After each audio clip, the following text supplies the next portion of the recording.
The laws of the United States and the programs government-sponsored concerning the use of addictive drugs are a total failure. Not only a total failure, but they're making the problem worse. They are so stupid that anyone supporting those laws must be either a moron or involved in the racket. First of all, we all know that government agencies are self-serving institutions. Let's face it. A person in a government agency wants to keep a job. So we'll consider the Bureau of Narcotics. It is in the interest of that Bureau that there be a drug problem, because if there weren't, the Bureau would have no reason for existence. The drug problem is a subdivision of what we will call sumptuary laws. A sumptuary law is a confusion of church and state. It is a law against sin as distinct from crime. And when you try to regulate these things by law, you invariably enter into a super colossal mess.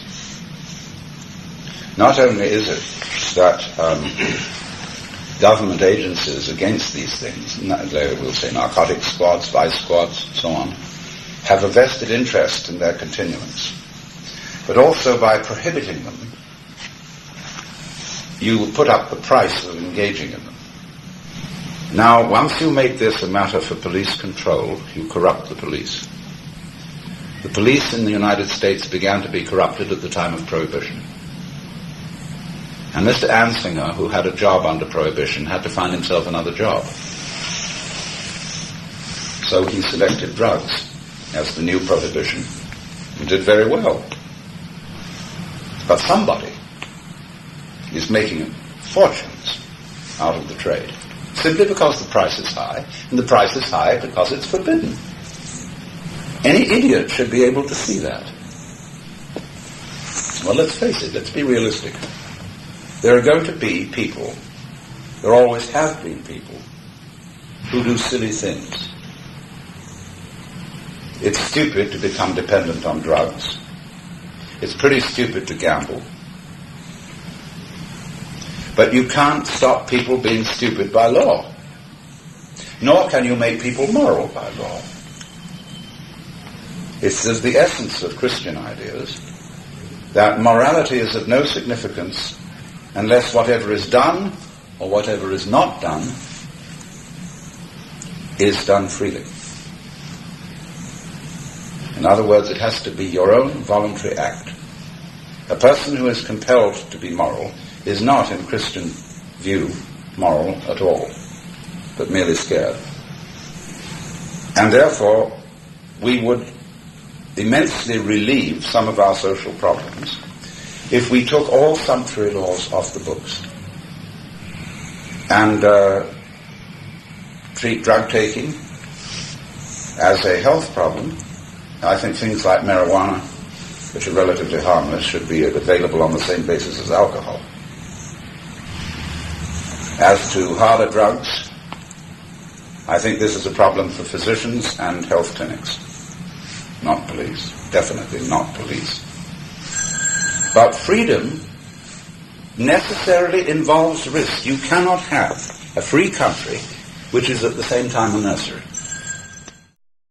Folks, if you think I'm crazy, just look at the patterns I'm pointing to you. So just ignore me and just on your own go out and look at the patterns, and you'll see them everywhere. You'll see them everywhere. And as long as you just take in that pattern as truth, thinking, I just keep this SSRI going, I just keep doing that, and I just keep following the drug guidelines so I completely avoid cannabis, right? So if I get cancer, I certainly don't look to cannabis oil for any kind of help. I certainly don't look to mushrooms. I certainly don't look to any kind of essential oils for that, right? And they put out of business the companies that engage in these principles. I mean, folks, just look at the patterns everywhere. And if you do that as a human being and you follow the guidance of this country, you're going to end up obese, You're going to end up addicted to SSRIs. You're going to think that it's perfectly okay to choose alcohol over cannabis, and you're going to think you're making a wise decision doing that under our government. They're going to tell you, you're going to believe that. You're going to believe that it is wiser to go and get poison injected into your body, namely chemotherapy, than to go down to the local nature path in Colorado and pick up 60 grams of cannabis oil and begin treating your cancer with cannabis oil and coffee enemas. And if you try and do that, the entire system will laugh at you. The doctors will laugh you out of their office, will kick you out of their office, will tell you they're not going to help you and they don't want to serve you. And if the doctor does help and serve you, they will be put out of business by the pharma companies, by the government, for promoting plants, for promoting plant essential oils. And they are forcing doctors to prescribe drugs that actually on the warning label say people have died taking this drug. People get cancer taking this drug. And they are forced to prescribe that particular drug. And meanwhile, cannabis, which has never killed a person ever in the history of the world, is one of the most ostracized medications that exists. Tell me how that makes sense. Seriously. Please help me understand how that makes sense.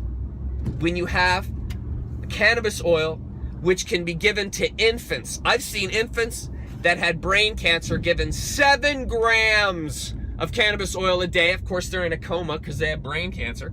And they literally, you can watch the tumor shrink. Literally. Why is that not on every news channel? Why are these parents not being interviewed? Why is this information being kept from the people? Why? Folks, this is really the way you begin to wake yourself up.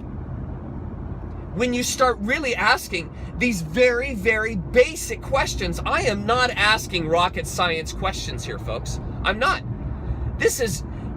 Cannabis has never killed anyone ever, and it's the most ostracized cancer medication in America, on the planet.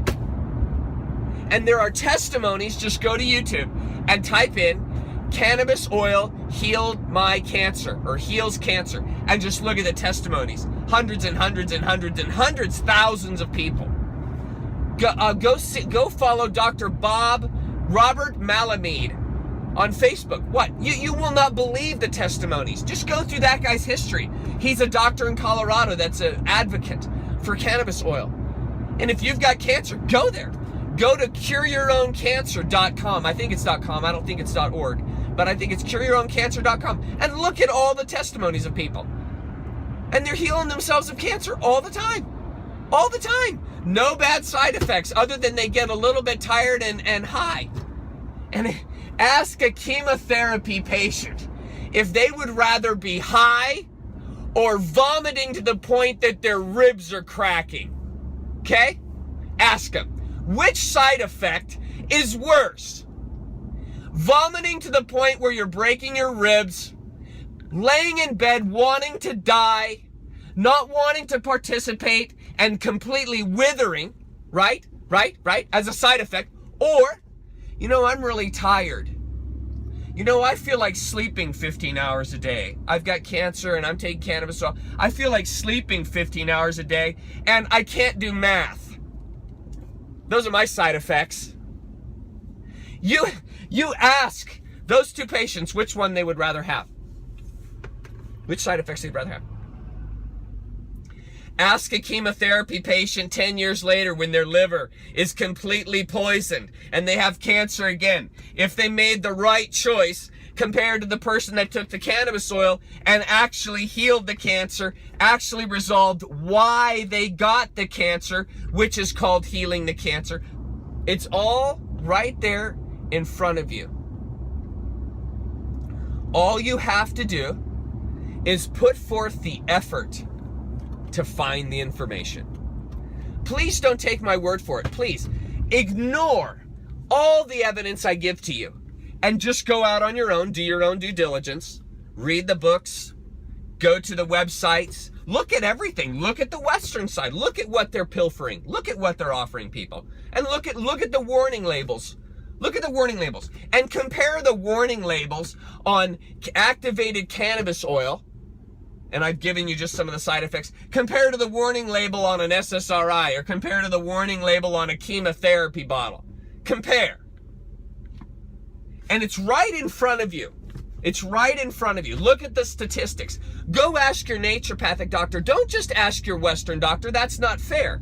If you are assessing Western medicine based on your Western doctor, that's like going and asking a Toyota dealer if a Toyota car is a good car. You're just getting the opinion of someone who's been trained with Toyota. And so of course they're going to promote Toyota. They lose their job if they don't. You've got a Western doctor that's put $250,000 of their own hard-earned money into their own education, learning a reductionistic system. You really think they're going to have any time for holistic medicine? Any time at all? After spending 10 years plus a residency, being told nothing but a holistic medicine and essential oils are for witch doctors. You think they're really going to have an unbiased opinion? Come on, people. Use your common sense. Use your common sense and go talk to a naturopathic doctor. Ask them what morphine does to the colon. Ask them what OxyContin does. Ask them the side effects and the withdrawal symptoms. Ask them the similarities between OxyContin and heroin addiction. OxyContin addiction and heroin addiction. Do you know what? They are identical. You know why? Because they're all opioids. They're made from opium. They're opioid-based neurotoxins is what they are. It's what they are. That's why when you go talk to your naturopathic doctor, that's why they are going to tell you they are poisons. Because they are. And that's why when you stop taking them, you get withdrawal symptoms. And that's why when you're on cannabis oil, even at 1 gram a day, and you stop taking it, there are no withdrawal symptoms. Why are there no withdrawal symptoms? Because the body hasn't been toxified. And there's no toxins in the body that are causing there to be dysfunction and inflammation, both psychologically and physiologically. Inflammation is pain. That's why when you stop taking the OxyContin, you start getting pain because your liver's toxified. Liver toxification causes pain. Not in the liver, in the body. Ask your naturopathic doctor. Sit down with that doctor and ask them, how do pharma drugs poison the liver? Ask them. Ask them. Say, does Tylenol and these over-the-counter drugs, Tylenol, PM, stuff, how do they affect the liver? What do they do to the liver? Ask them that. Ask them what the pain medications that are used in Western pharma, ask them what those do to the colon. And what you're going to begin to find out is that all the medicines that nature's provided have all been attempted to be pushed aside, and other medications synthesized, medications that can be mapped and drawn out in a lab. And what you're going to find is, consistently, that's really at the core of so many of our cultural issues. It's really at the core. Because of the effect that it has on the behavior and the psychology, the psyche of people. Look at what psilocybin mushrooms and ayahuasca do. Okay? Ayahuasca is a colon cleanser. A lot of people don't know that. Ayahuasca is a parasitic. It literally kills parasites in the colon. Ayahuasca causes hellacious vomiting. People don't know this. When I drank ayahuasca, it caused horrible vomiting. I vomited terribly. And this is called La Purga in Peru. And la purga means to purge. And this initiates the initiate, the ayahuasca initiate, into the purging of one's psychology. The old way. In alchemy, it's called calcination. Calcination is the burning away of one's assumptions, of one's insistencies, of one's indoctrination, so that a cleansing can take place. A cleansing of the psychology, of the psyche, of the emotions of the person, so that they can appropriately assess their life, and through discernment appropriately assuage the dysfunctions and poisons so that you can be cleansed. Purging, the vomiting, is the of the ayahuasca is the physical vomiting of the literal material in your gut, the crap, the putrefaction, the disease. And this medicine, I mean, they will put you in prison for 20 years. Now ask yourself, why? Why? Don't get angry about it and all frustrated. Just ask yourself, now why would a government that's supposed to be protecting me and working for me and doing all the things to help my life improve and be better, why would they so voraciously attack medicines which cleanse a person of cultural indoctrination? Why would they be fearful of that and so press against something like that? Something which would germinate free thinking and original thinking. Why? Why would they see that as a threat? And why would they try to replace that with crap like SSRIs that cause addiction? Ayahuasca is anti-addiction. You get rid of your addictions when you drink ayahuasca. Ayahuasca is not something that you take for years and years and years and years and years, like an SSRI. Most psychologists or most psychiatrists will tell you, you're never going to get off this drug. That's what they told my wife. They said, you're never going to get off this. You're going to be on this forever. Right? Why would institutions like the FDA, why would they want you to take a drug that you get addicted to and have to take for life, and that you constantly have to fidget with? Why would they not encourage someone to purge out all this crappy psychology and to take one dose of a drug that's going to purge out all that putrefaction, get rid of crap that's in their colon that's harming their GI system, which is promoting serotonin and so forth to be properly reuptake into the system, and doing its thing. I didn't mention this when I did my video the other day about psilocybin mushrooms, but when you flood the brain with psilocin, a serotonin mimic, it causes the neurons to make more neurons. It's called neurogenesis, and it causes it. Ayahuasca causes neurogenesis. Cannabis causes neurogenesis. Why do you think that you have been told that cannabis causes your brain to deteriorate, and that ayahuasca causes that, and that these psychedelic drugs like magic mushrooms cause that? Why do you think they directly lied to you about that and then suppressed all research that was done that showed it causes neurogenesis? Why do you think they would work so hard for you not to know that? Like, Like Alan Watts' book, The Taboo Against Knowing Who You Are.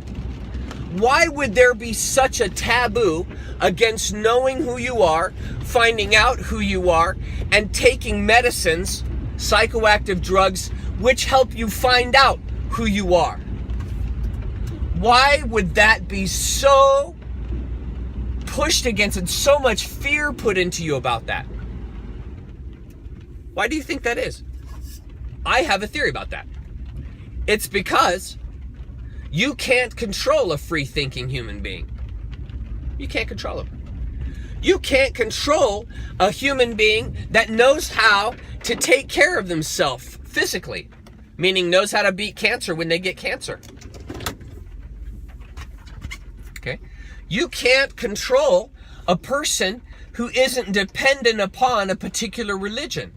And they have to go to an institution every week, and they've got to manage it daily, right? They've got to make sure, they're acting and behaving in certain ways. These are methodologies to control you.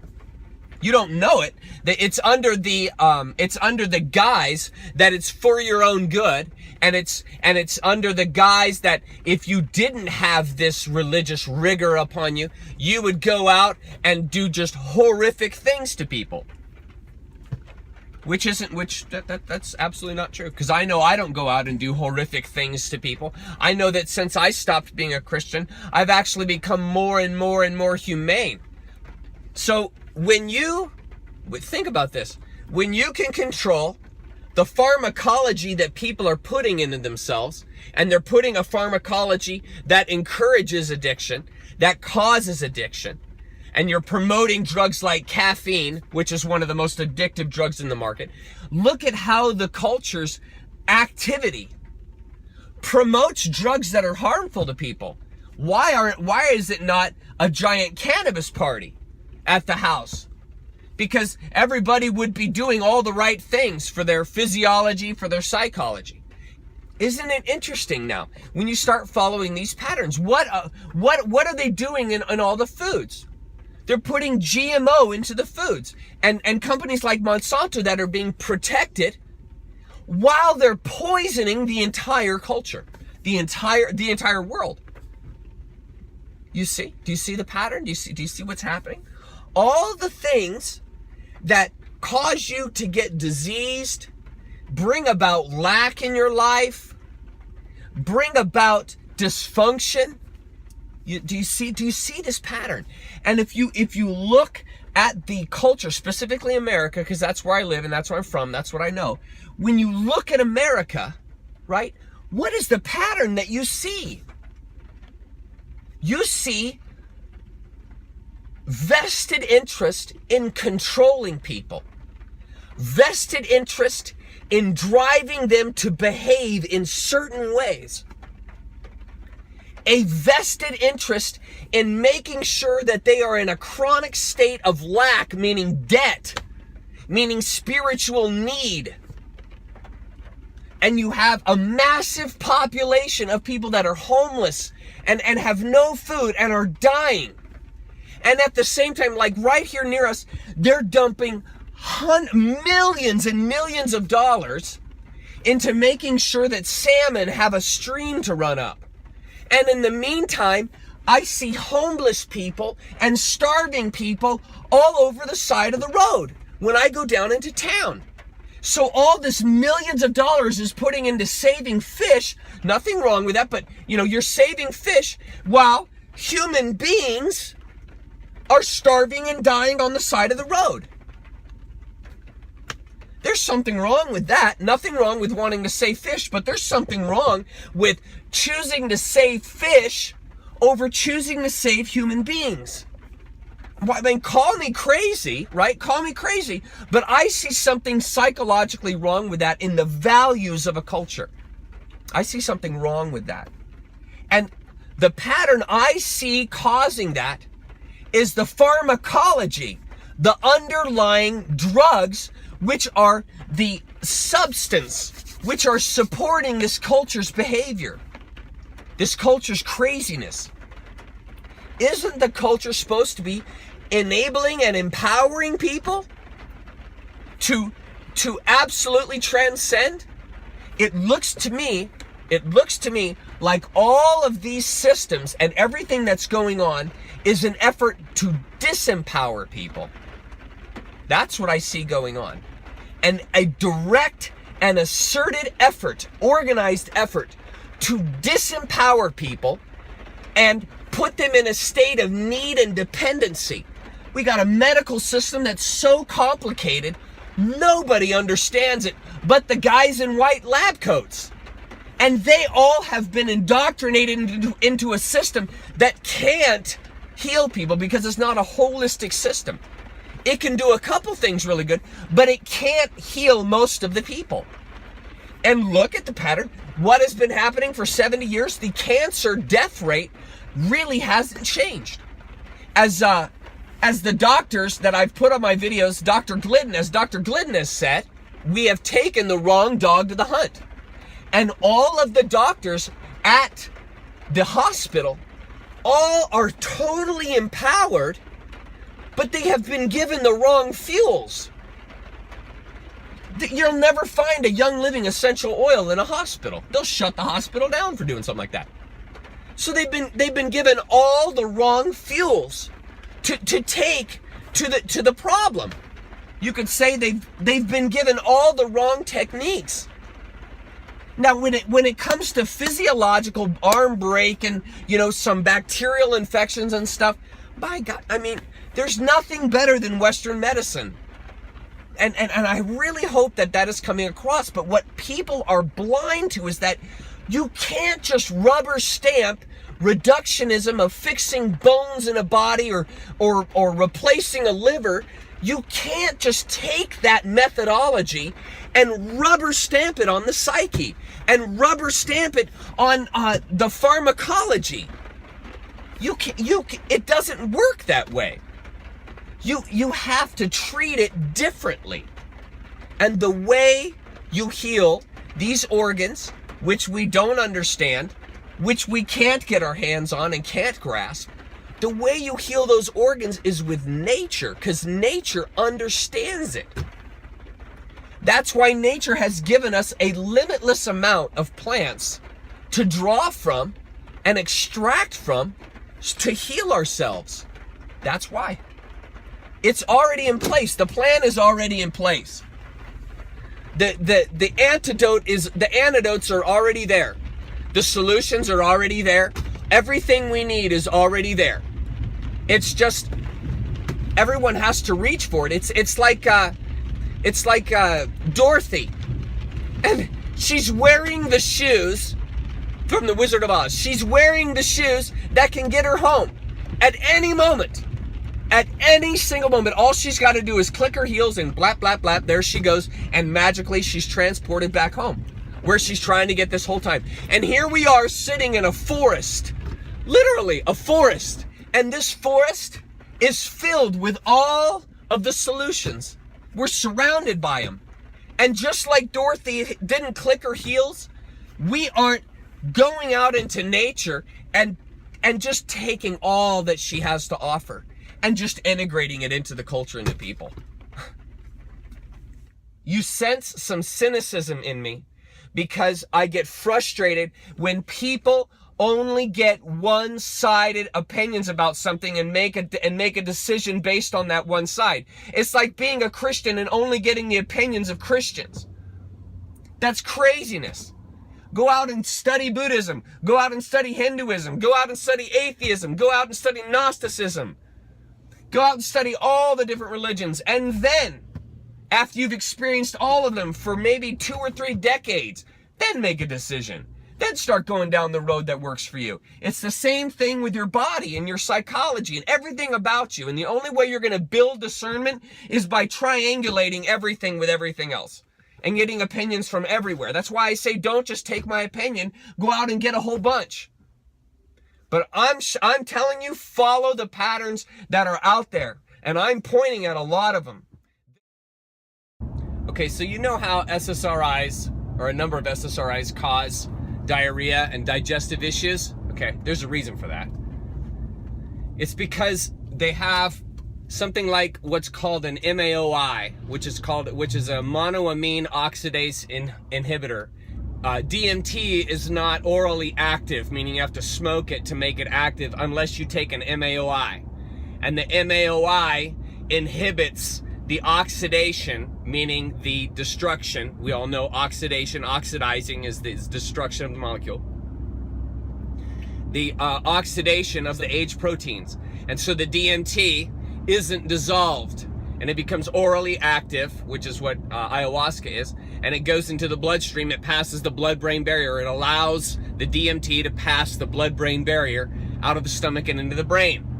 Well, a similar function is happening with these SSRIs, and they are manipulating the digestive function of the colon enzymatically. And as you'll learn if you watch, or when you watch my enzyme video, the body is not a cellular system, it is an enzymatic system. And they are manipulating the enzymatic function of the colon with these SSRIs. And that's why you are getting dysfunctions with digesting food, gaining weight, lack of energy, diarrhea. It's because you are changing these enzymes. But what I'm pointing at is the very medicine itself is putting dysfunction into the body, in the very organ, which is supposed to be generating the neurochemistry to keep you in a state of equilibrium, in a state of harmony. That is why it is so important to know what you are ingesting when you take pharma drugs, and why you get side effects. Side effects are the body saying, stop taking that drug. That's what that means. Long-term withdrawal symptoms from taking a drug is the body saying, hey, you've been giving me something that is causing dysfunction and it has to be flushed out. This is why cannabis doesn't cause withdrawal symptoms. It's because it doesn't put dysfunction into the body. It puts function into the body. It puts equilibrium into the body. So by knowing this stuff, educating yourself to this stuff, you'll understand and see the patterns. And so when you get diarrhea, when you start taking an SSRI, you won't just believe your Western doctor that says, here, take this other drug that I'm going to give you that stops diarrhea. In other words, you start compounding the problem, one pharma drug on top of another pharma drug on top of another pharma drug. Everybody's done this, or a lot of people have done this. Moms have done this with their kids. And all you're doing is putting more and more and more dysfunction into the body. So by understanding and learning this stuff, you will empower yourself to make discerning decisions based on discernment. And so then you won't continue to potentiate the problem that you're having, the issue that you're having, but you will actually go after solving the problem. That's why I was so adamant in my cancer video when I said, I don't want to band-aid the problem, meaning I don't want to just remove the organ that's cancerous because I haven't solved the problem that caused the organ to get cancerous. I want to solve what caused the organ to get cancerous so that hopefully by solving that, I will solve the organ that's cancerous, meaning I'll get rid of the cancer that's in the organ that's cancerous by solving what caused the cancer. And this is why when you take a pharma drug, you want to make sure you're taking something that's actually solving the problem and not just band-aiding the problem. And an SSRI is a band-aid. It is not solving it. It actually is moving you away from solving it because it's causing withdrawal symptoms, it's causing addiction, it's causing enzymatic dysfunction, it's causing dysfunction in the colon, which is screwing around with your neurochemistry. You see? And it is serious because it is your brain.